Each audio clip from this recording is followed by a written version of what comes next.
En los anales de la historia del cine y la televisión en México, existen pasajes que han sido borrados con el rigor de un guión censurado. Historias que no se contaron porque la luz de las estrellas era tan intensa que cegaba a quienes intentaban mirar sus sombras.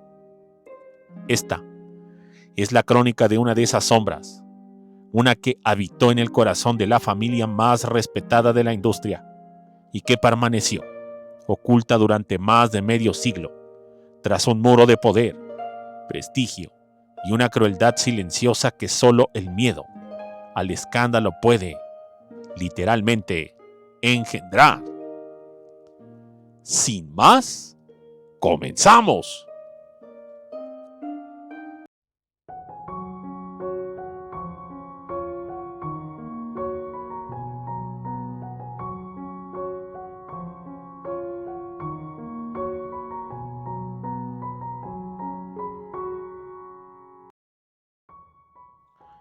El escenario se sitúa en los años de esplendor de los estudios Churubusco. Blanca Torres era una joven actriz cuya presencia en pantalla era magnética, aunque su nombre solía aparecer en los créditos después de las grandes luminarias. Su capacidad para complementar a los protagonistas la hacía indispensable. Poseía una belleza clásica, de esas que no gritaba pero que permanece en la memoria. Fue en ese ecosistema de luces, cámaras y una moralidad de doble fondo donde conoció a Pedro Armendáriz, el primer actor. Pedro no era solo un hombre de éxito, era el símbolo de la identidad nacional, el rostro de la revolución en el cine y un embajador de México en el mundo. Su imagen de hombre íntegro, recio y profundamente leal a su familia era el pilar de su carrera. El romance entre el titán y la joven actriz de reparto no fue una simple anécdota de rodaje. Se convirtió en una pasión clandestina que devoraba las horas entre filmaciones.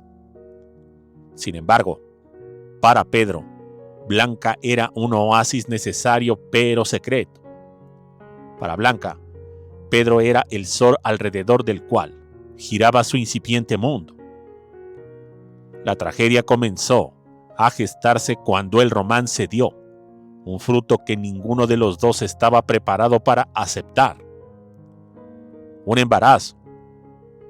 En el México de aquel entonces, una infidelidad de tal magnitud no solo era un pecado social, sino una sentencia de muerte profesional para ambos.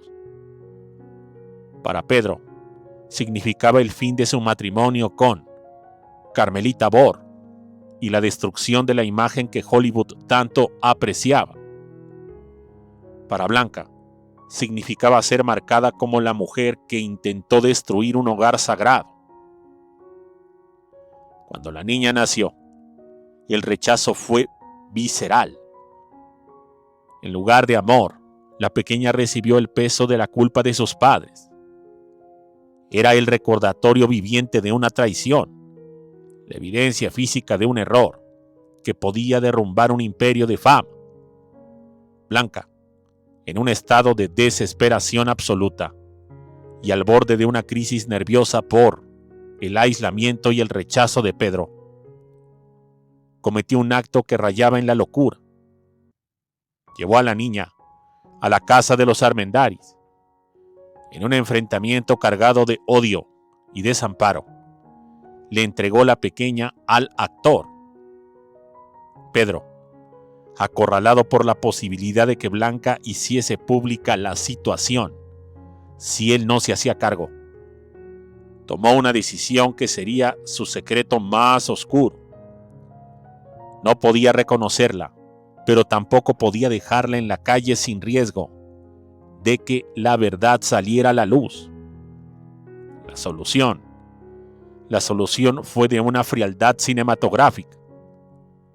La niña entraría a la residencia, pero no como un Armendáriz, Se le asignó una habitación en el área de servicio y se le dio el rol de ayudante doméstica desde que tuvo uso de razón. Cabe mencionar que lamentablemente la niña tenía un ligero retraso mental, el cual, de alguna manera, evidentemente, hizo que sus padres la rechazaran aún más. A la familia y a los pocos amigos que preguntaron, se les dijo que era una niña de una antigua empleada, que no tenía dónde ir y que, evidentemente por su estado mental, necesitaba cobijo. Pedro, el hombre que el mundo admiraba por su carácter protector, veía a su propia hija limpiar sus botas y servirle el café sin dedicarle jamás una caricia o una palabra de aliento. La niña creció en un limbo cruel. Vivía bajo el mismo techo que su padre y sus medios hermanos, pero separada de ellos por una barrera invisible de clase y vergüenza. Mientras tanto, la salud de Pedro comenzaba a deteriorarse. El diagnóstico de cáncer, derivado de la exposición a la radiación durante el rodaje de una película en el desierto, empezó a minar sus fuerzas. A pesar del dolor físico, el actor se mantuvo firme en su farsa. Blanca Torres, por su parte, continuó su carrera en las telenovelas, llevando siempre consigo el peso de la hija que abandonó, vigilando desde la distancia el destino de esa mujer que ahora era una sirvienta en la casa de un ídolo que se apagaba. Durante décadas, este secreto fue protegido por una red de lealtades compradas y silencios impuestos. La industria del espectáculo protegía sus mitos. Sin embargo, la verdad tiene una paciencia infinita. Años después, una investigación periodística exhaustiva, motivada por la aparición de diarios privados y testimonios de antiguos empleados de la casa, que ya no tenían nada que perder, comenzó a atar los cabos. Se rastrearon registros de nacimientos en las clínicas privadas, se compararon las fechas en las que Blanca se retiró temporalmente de los foros y se analizaron las transferencias bancarias discretas que Pedro realizaba para mantener el silencio de ciertos testigos. También se llegó a entrevistar al doctor que declaró que la niña tenía ligero retraso mental. Los periodistas descubrieron que la hija de la sirvienta poseía rasgos físicos inconfundibles de la familia Armendáriz y que en los archivos más profundos de la Asociación Nacional de Actores existían menciones veladas a una protección especial que Pedro exigía para Blanca Torres en ciertos proyectos. El escándalo que Pedro tanto temió en vida finalmente emergió, no para destruir su carrera, que ya era leyenda, sino para devolverle la identidad a una mujer que pasó su vida siendo una extraña en su propia casa. La historia de Blanca Torres y Pedro Armendáriz se convirtió así en el epílogo trágico de la época de oro, una narrativa de cómo la fama puede existir y los sacrificios más humanos pueden sucumbir detrás de la perfección de la pantalla. Evidentemente que esta historia contraviene las anteriores, ya que se decía que efectivamente tenía una hija trabajando en su casa, pero era de una persona desconocida. Muchas gracias y hasta la próxima.